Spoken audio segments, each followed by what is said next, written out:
Hi everyone, Michelle here. Welcome back to my channel. I'm very happy that you are here. We are on day 11 of the Art by Marlene Advent Calendar, and today we got this little village or city. Marlene called it a little city in her live, but I guess it could be whatever you want it to be. Okay, so I'm in my tiny journal that I made myself. There is a video if you just go back. I'm just taping down the pages because they're two separate pages. And now I'm going in with one of my absolute favorite techniques to build up a background. So I've just got all of Marlene's bright, beautiful paints. I'm putting out a little bit on my palette, picking it up with a flat brush, and I'm just doing dashes with my brush. So I'm not making any special patterns or anything too complicated. I'm just dabbing my brush down and building up the colors. So I started with happy. Then I went happy, hot curry, which is the orange, ho ho ho, that is the red. Then I went in with kissy, ballet, fuchsia, and I'm going on in with mermaid and azure.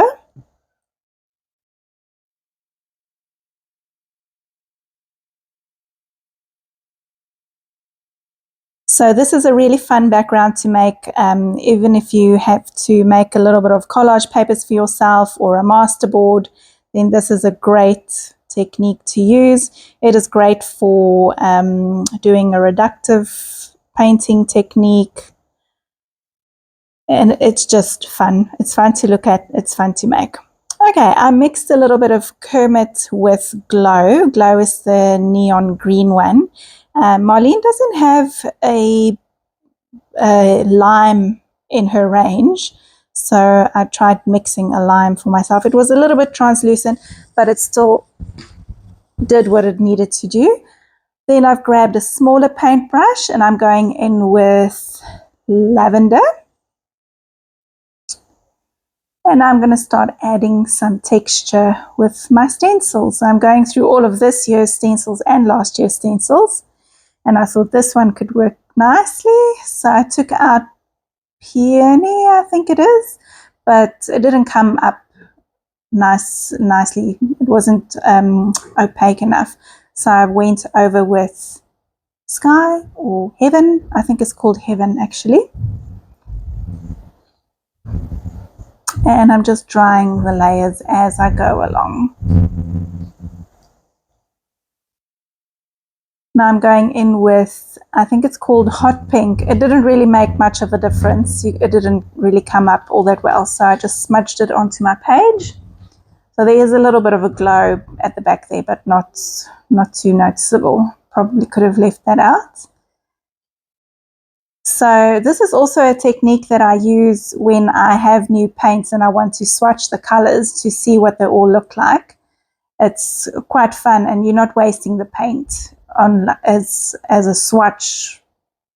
You know, the swatches that we do. Sorry, I can't think of what you call it. But instead of wasting paint, I'm actually just making a page, swatching my paints. I went in with a little tiny stamp from the, I can't remember what the stamp set is, but it is from Marlene. And I'm starting to build my little village. And giving it a quick dry. Okay, I'm going to go in with Marlene's lace paint. That is the white one. It's quite a translucent paint. So for this technique, if you want to have some of that background shining through, this is a great paint to use. So normally I would be using my Amsterdam acrylics, but I really wanted that background to still shine through, so I could still see all the colors that I had. It's obviously just going to be a little bit muted. I did change my mind in the end, but anyway, it's fine. I'm not extending the paint all the way out to the edge there because I still wanted some of my background to show. So I thought I'd rather leave it at that because I can always add more, but if it's there, I can't take it away. And now I'm just going to darken up my lines, adding in all the details. And I kind of wish I had left it after doing this step and adding the white highlights. After that, things went a little bit south, but that's okay. I left my struggles in for you to see, to show you that not every page is really easy all the time. And it's okay to just keep building on the layers and layers until you have something that you are happy with. Drying everything. You can see I'm tapping my fingers, trying to decide what to do next. In the end, I decided to go in with some of Marlene's pastel colors. So I went in again with the lavender, Kermit, and maybe it was peony. We'll see. I'll tell you when it comes up. Oh no, it was the heaven again. And I'm just going to add some shading into the little houses. I don't have any of Marlene's markers, the duo acrylic markers. I do have the black and white, obviously, but I don't have any of the colors. I think it would have been much easier to do it with the colors, with the markers, but you know, it is what it is. We still managed to make something that was okay. And then it felt like the houses was blending in a bit too much. So I'm going in with Punk, which is the fluorescent purple one in Marlene's range. And that just lifted those colors up again and made it a little bit more vibrant. Going in with a second coat here and there. And I'm going to start going in with my white paint. And I'm going to start adding a little bit of highlights. And just fixing up the edges again where I went over with my paint.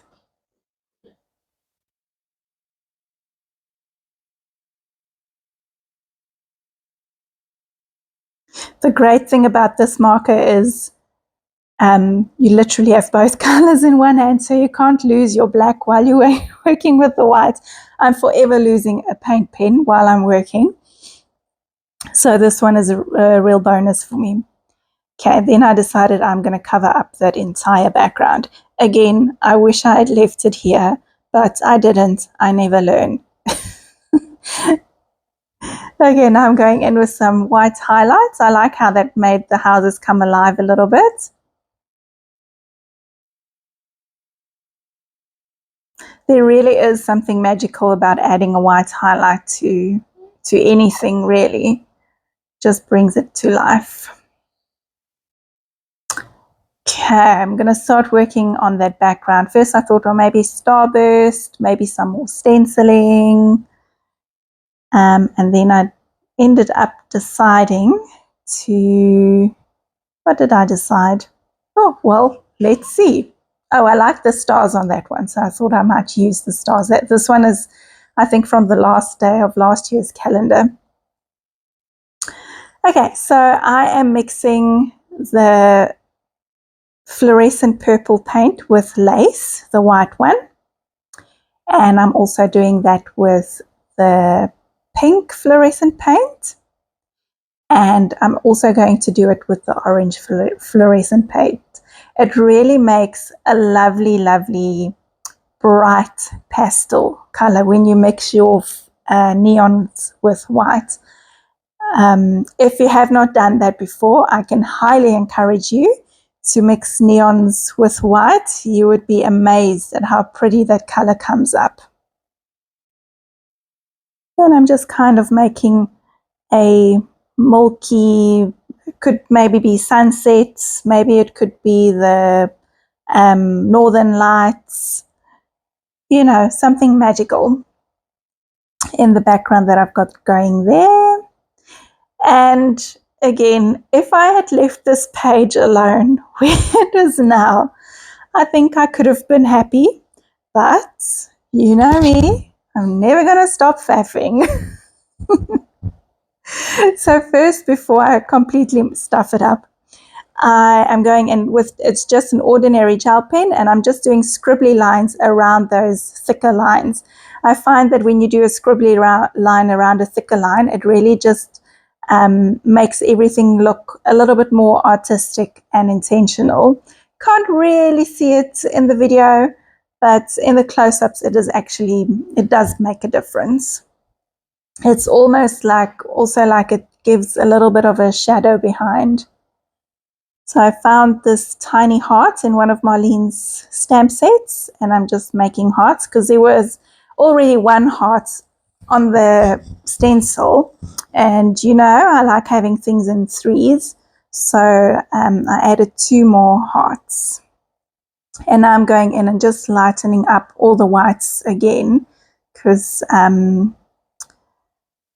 felt like this white was not quite opaque enough, so I just went in with a second layer.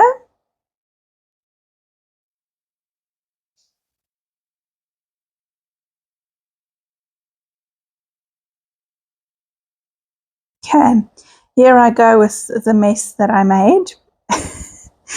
I took that stencil from last year. It had tiny stars on it.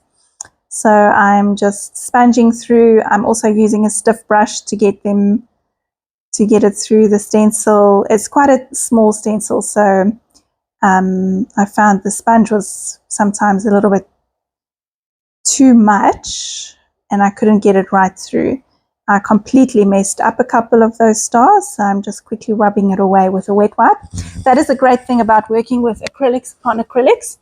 Acrylic is like a plastic, so if you put something over the top of a dry layer and you don't love it, you can wipe it off while it's still wet. And then just carry on creating. I'm just drawing in some of those stars that were a little bit wonky. And then I'm going to add some black dots as well with my paint pen, because there were dots in there and they were really, really tiny stars, so that they didn't come up like stars. So I'm just going over all of that. I suppose on screen it doesn't look too bad. I'm going in with the lace paint and I'm going over all of those dots with the lace paint. So I'm just pressing it out, squeezing it out from the tube itself. And I'm giving that a really good dry before I stick my quote on top. Obviously, if it's dotted around from the tube like that, the paint's going to take a little bit longer to dry because it's much thicker. And then my quote, I chose a lilac one, and I can't remember what it says, even though I literally just did it. You can see in the close-up what it says. And then I'm also going to go around my quote with the lace paint again, just making a scribbly line. Okay, that's it. Thank you so much for being here. Thank you for watching my videos. Thank you for your comments. I love hearing from you. If you have not done so, please subscribe. And I will see you again tomorrow. Bye.